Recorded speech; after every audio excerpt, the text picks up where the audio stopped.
perdendo a esperança, né, utópica, né? E aí, por exemplo, vocês estão metidos numa coisa que faz parte, né, deste papel que nós abrimos mão. Por exemplo, vocês estão, né, atuando nas medidas socioeducativas de um monstrengo que foi criado para, né, para colocar armadilha para a juventude, né, e para a adolescência, que é o SINASE, né?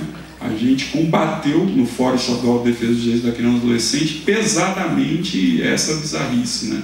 E a gente era acusado de irresponsável. Eu lembro de um debate que eu tive com um juiz do Rio Grande do Sul, Saraiva, nosso amigo. Eu dizia: Saraiva, isso aqui é um retrocesso absurdo. Ele fala: Giva, a gente precisa construir, a gente precisa disciplinar as medidas para que os juízes possam entender. Olha só, a gente organizando a nossa vida para o judiciário e não o judiciário organizando a vida do judiciário para nós, né? Ele dizia: não, nós precisamos entregar os anéis para não entregar os dedos. Eu falei: Saraiva, se os anéis fossem teus, estava bom, né? Os anéis que estão sendo entregues são os meninos. Não, Giva, mas isso vai disciplinar e a gente vai reduzir o número de internação. Quando foi aprovado o SINASE, tinha 16 mil meninos e meninas no sistema de internação. Hoje são 88 mil. São 88 mil, né, meninos e meninas no sistema de internação, né? Ou seja, né, ao abrirmos mão de darmos o enfrentamento ao Estado, né, impondo o retrocesso, né, porque o SINASE é repetição, gente, da política nacional do mal-estar do menor, aquela que a gente combateu na década de 80, né, e na década de 90, com a aprovação do Estatuto, a gente achava que a gente iria, né, superar essa visão, né. O SINASE repõe isso. Os juízes dizem, né, um grupo, inclusive, dentre nós, né, queria inclusive fazer algo pior, que era o direito penal juvenil. A gente deu um bom combate, ganhou, mas aí é isso, né? As táticas são diversas e foi reapresentado como SINASE, e aí hoje a gente vive vítima dessa situação que a gente não conseguiu, né, superar aí, né? E a gente que a gente abriu mão do nosso protagonismo, né? Então, eu penso, né, que a gente precisa pensar muito, né, em que lugar que a gente se encontra nesse momento, porque vai piorar, né? A gente sabe que vai piorar. A gente só aqui na região metropolitana tem 1,5 milhão de desempregados, né? Isso vai impactar terrivelmente, né, as condições que nós estamos vivendo. Se vocês podem verificar aí, o governador do estado de São Paulo tem atuado e estruturado pesadamente a estrutura da violência do estado, né? Não só do encarceramento, ele é o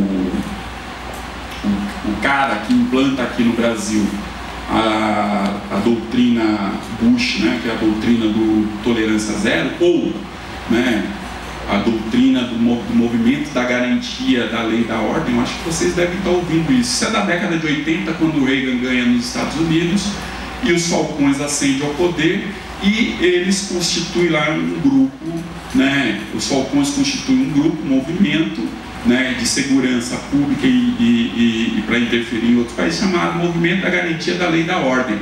Vocês vão ver aqui que antes da Copa do Mundo foi aprovado, né, a portaria da Secretaria do Ministério das Forças Armadas, né, portaria normativa da Garantia da Lei e da Ordem. Olha que coincidência! Olha que coincidência! E aqui o Alckmin já vinha implantando essa política de insegurança pública da garantia da lei e da ordem. A população carcerária aumentou terrivelmente, né, mais de 3 vezes, ao mesmo tempo, né, o número das mortes violentas e as mortes praticadas pela polícia aumentou terrivelmente também. A polícia do estado de São Paulo, né, disputa com o Rio de Janeiro quem é mais violenta, né? Então foram Rapaz, eu estou tentando ler aqui o papel aqui que eu escrevi, eu não entendo nada, gente. Eu não sei nem por que eu escrevo isso aqui. Tem disputado, né? A polícia de São Paulo matou numa quadra histórica mais do que as 400 polícias do Rio de Janeiro, enfim, esse processo de encarceramento. Agora a gente tem, né, essa autorização investigativa no estado de São Paulo, a gente tem a militarização da cidade a partir da lei delegada. A gente tem uma série de, aqui na cidade de São Paulo tinha 60 mil, se eu não me engano, no fim do governo Kassab. O atual governo não reviu a política do operação delegada, né? Aliás, o atual governo disse o seguinte, que os policiais da operação delegada iriam atuar à noite. Né? Não iriam mais atuar durante o dia, prendendo trabalhadores informais, mas ia atuar à noite. Aonde que eles iriam atuar à noite? Né? Então vamos pensar o que tem sido, né, essa política e essa convergência de política, né, contra a juventude. Né? Então, essa política está implantada aí, a sofisticação da violência do Estado está dada, os mecanismos de controle através da comunicação está dado, né? Eu não sei nem se hoje tem algum P2 aqui, mas eles sempre estão nesses espaços. Se você estiver aqui, bom dia e aproveite o que nós estamos falando aqui. A Valdeina está aqui, hein? Só para avisar. Só para avisar. Esse mecanismo mais de estruturação mesmo do aparato, né, da violência. Compraram recentemente, né, os blindados que matam palestinos lá na faixa de Gaza, lá na Palestina, né, trouxeram aqui para matar a nossa juventude indígena e negra nas periferias, né?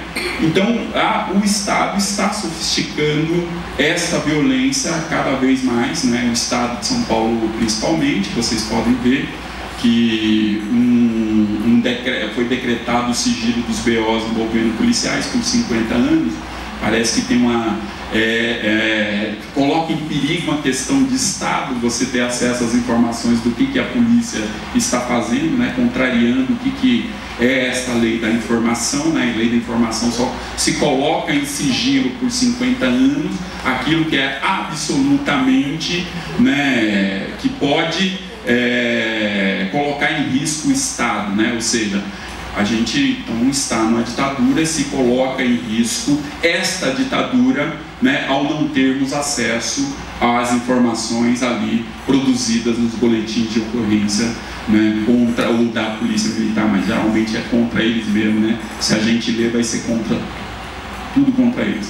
Então, como eu tenho, está acabando aqui o meu tempo, eu falaram para eu fazer algumas propostas aí.